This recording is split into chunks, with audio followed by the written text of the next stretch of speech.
Hey everybody, Economic Ninja here. I hope you're doing great. Got some great new news out of the auto industry, and it is going to explain how there is about to be more pressure exerted on certain auto manufacturers, only to eventually cause auto manufacturers to come out with some crazy rebates, crazy deals, and we're going to see new car prices fall even more. Why? Because they're going to have harder and harder times selling new cars. Now, this is out of the electric vehicle side of the industry, but it is going to put pressure on the entire market. So here we go. Some electric vehicles from BMW, Nissan, Hyundai, and Volkswagen will no longer get federal tax credits.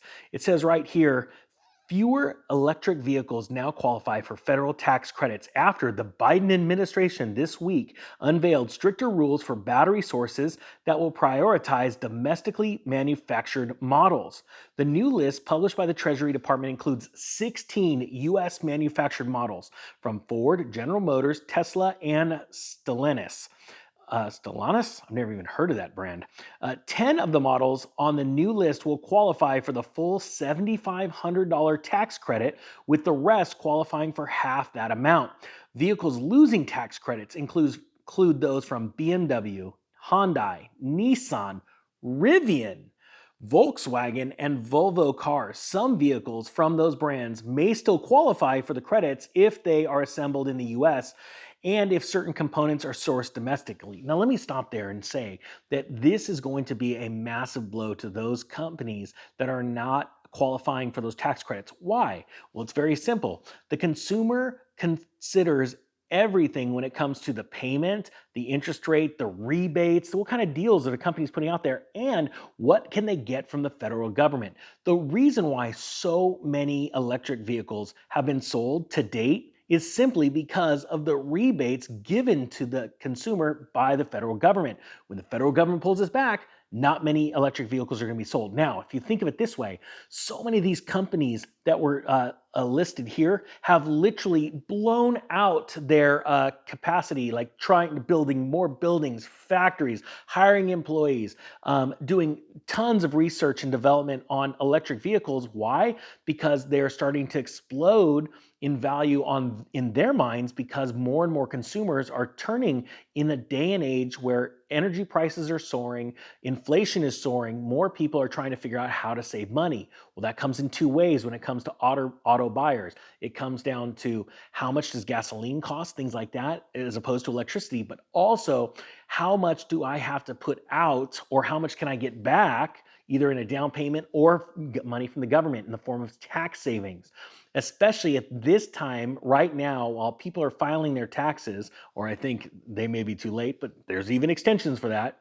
People are trying to figure out ways of getting more money back in their taxes. So what do? They turn to electric vehicles. I've looked at it myself, and I believe that it is one of the things that is going to be detrimental in the industry, because these companies have put so much money out there only to figure out that, oh my gosh, we're not going to be able to sell as many of the electric vehicles that we'd planned because the Biden administration just changed this.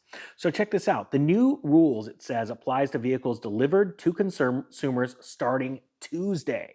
Today, tax incentives for EVs are designed to lower the cost for consumers who have cited the high prices as a main barrier to going electric. The average new EV in the US costs about $58,600, or almost $10,000 more than the average new vehicle. Think about that. That is a huge cost barrier. So they've got to figure out ways, and the government's in there too, trying to figure out ways, how can we boost auto sales? Isn't it crazy when the government has to step in and help boost auto sales by giving credits? I think it's completely disgusting. But hey, you know what? You need to save money where you can. The new incentives are part of the Inflation Reduction Act. Let me know down in the comment section if you think that act is working. The landmark climate law that President Joe Biden signed in August, the bill set various manufacturing requirements for new all-electric and plug-in hybrid vehicles to qualify for the $7,500 tax credit. The law also established limits on sale prices and excluded customers who earn more than $150,000 a year, and couples who earn more than $300,000. Isn't that interesting? The people that make the least can benefit from this, but when you're thinking about it, most of those people that are out there buying those cars are using debt, paying payments. just getting them more entrapped.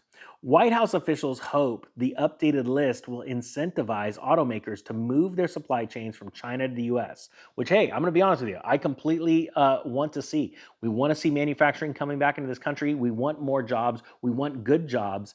I'm all for that, okay? Just so you guys know where I stand. China currently makes most EV batteries worldwide. Under the new rules, electric and plug in hybrid vehicles can receive a full tax credit only if the vehicles are made in North America and the batteries and critical minerals are from the US or a country which the US has a free trade agreement. I think that that's a really good thing, but you have to remember at what cost? What cost does it cost us?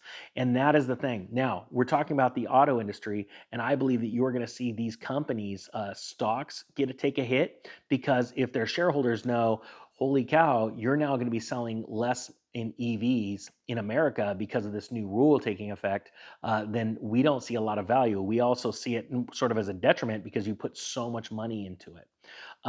The amount of time it's going to take for these companies to start manufacturing in the US could be quite some time. And that is going to hurt them in the near term. And in a day and age where we're watching banks walking away from financing auto dealers for their flooring costs, we're seeing interest rates go up, borrowing costs get more expensive, and still a shortage on really good labor, highly qualified, trained labor. We're going to see this as just another nail in the coffin in the auto industry. Now, how can you look forward to this? Well, you're going to be able to look forward to lower prices because companies that are manufacturing cars that are having a hard time selling them are going to drastically cut the price of those vehicles. You know, a long time ago, or let's just say a year ago, companies were basking in the fact that they couldn't produce so many cars, and they were literally selling cars for more money. But here's the problem: the consumer is now officially tapped out. They know this, so they're going to have to start selling on volume, and that means they're going to have to sell more vehicles at a lower price. Just look at what Tesla's done. Tesla's leading the charge in EV sales price drops. Ahead of this stampede of car manufacturers, are going to have to drop their price. They're trying to grab the customer now and make them lifelong Tesla owners. Guys, I hope you got something out of this. I thank you so much for watching. The Economic Ninja is out.